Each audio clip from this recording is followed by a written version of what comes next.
Okay, culture lovers and television freaks, on this edition of Should I Bother, it's the Voyager series, the Star Trek spin-off that ran from 1995 for 7 seasons. With us is Mark Humphries and Dan Barrett, and joining us from Melbourne is Erica Voles.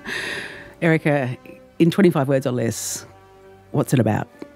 Well, it's about a group of Federation officers and crewmen who get transported to the Delta Quadrant, which is the other side of the galaxy. And along with them are a group of rebels called the Maquis. And basically this group of people, over 100 people, have to work together to find their way home back to the Alpha Quadrant where we all live. And it's about the aliens that they encounter on the way, and I guess how their ethics are challenged and stretched, and whether they hold firm to the ideals of the Federation or not. And they're headed up by Captain Catherine Janeway. Now, Dan, Captain Catherine Janeway is a departure from the previous commanders in Star Trek series because she's a woman. Well, it is. So this is the, I think, 4th iteration of Star Trek. So we had original Star Trek, The Best, with William Shatner as Captain Kirk. We then went to Jean-Luc Picard, another white captain, but a French guy. We then moved on to Captain Sisko in Deep Space Nine, and that was the African-American. So it was finally time, much like presidents, you've had lots of white guys, you had the African-American guy. So we've got the female captain, and it was a bit of an interesting choice because she doesn't necessarily present the same way as most women would in that role, because she's got a very sort of chipmunky voice in a way. You'll be an observer. When it's over, you're cut loose. She's not going to compare very well to someone like Patrick Stewart, who played Jean-Luc Picard, the captain of Why not? Next Generation. Well, because he's a Shakespearean actor, and he's just such a standout. Mind you, I would say no one else in Next Generation compares well to Jean-Luc Picard. He is a brilliant actor. I think you're skipping over the issue of the Shatnerian school of acting, which if you look that up on the internet, it's quite good. William Shatner really wasn't an excellent actor, and I think... Excuse me, Cassie, bite your tongue. Now, tell us, Erica, there is a whole feminist female subtext going on in this pilot episode.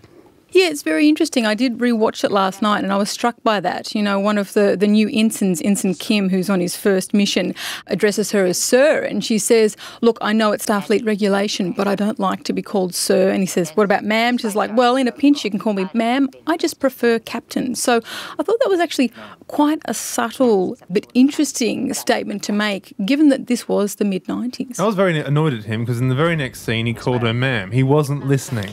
He was that character as a bad listener. And she dealt with him very well, I thought. She did. Okay, to 2 important questions.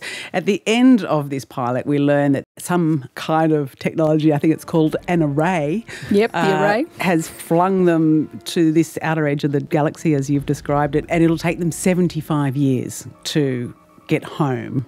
So that's too long. I don't know. What do you make of that as a setup? Is it a good one? Well, for me, because I wasn't really into it. But then when the pilot ends and it's like, right, how are we going to get back? And I think they allude to that there might be some lady who could be able to help them cut down that travel time. She's sort of like the Eurostar or something. So I then went onto Hulu and skipped to the very final episode. Oh, you cheater. I did cheat. But, I mean, look, to its credit, I wanted to know whether they made it back. So I just didn't want to know all the friends they made along the way. All the civilizations they trod lightly onto. So to answer your question, I thought it was quite a good hook. What do you reckon, Dan? The problem with Star Trek, as the series was sort of structured at that point, is every episode has a reset button. Even if in that one episode there's a very logical way they could get themselves home, 30 or 40 years quicker, they don't take it because they still need to maintain that same status quo. So when you watch the next episode in syndication, you're not getting lost at all. So by the time it reached that last episode, I think people were a bit tired of it. And I think that very last episode as well doesn't really make sort of much use of the build-up that everyone's had for 7 years. They kind of just sort of jump over to the end. Like, I was expecting sort of slow motion where you go through all the planets and you actually savor coming back to Earth, and you never really got that. Look, I think we can tell whether Mark's going to bother, and no is probably the answer. I will bother with the final episode. Yeah, well, I'm about 5 minutes in, and I thought, this is interesting how this starts, and I'll finish finish that. But I kind of read little synopses of episodes along the way. It's like, oh, they meet another race of aliens. Like, yeah, I'm fine. I'll pass on that.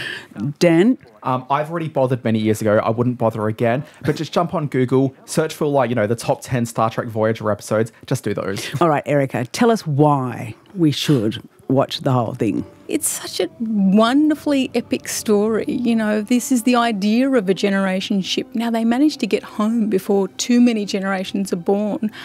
I love it for that, but I also love it because we don't see that many female leaders in interesting roles. Still, 20 years on, we can't point to another female starship captain. Well, for my money, I was pleasantly surprised. I liked her, Captain Catherine Janeway. I liked all the moral kind of wrestling and tussling and angst they have. It's about American politics, American isolationism.